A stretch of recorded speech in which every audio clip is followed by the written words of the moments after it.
Hi, I'm Melissa Rain Anderson, and I am directing Kate Hamill's adaptation of Pride and Prejudice.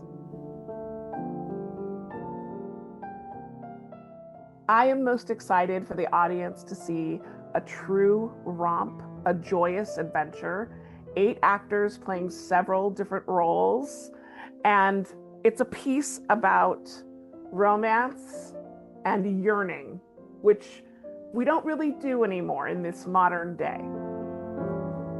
The story of this play, in one sentence, is about 2 people who must overcome their fear of vulnerability to find true love.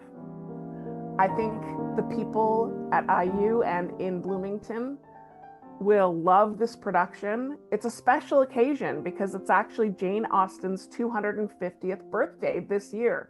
So it's a celebration around the world. Theatricality, elements of farce, whimsy, and visual metaphor. I would like audiences to know that it is okay to let your phone down, turn it off, enjoy this romp, this whimsical love story. We have designed it to be a love story that comes to life on stage, and it is a breath of fresh air. Come join us at IU Theater and Dance.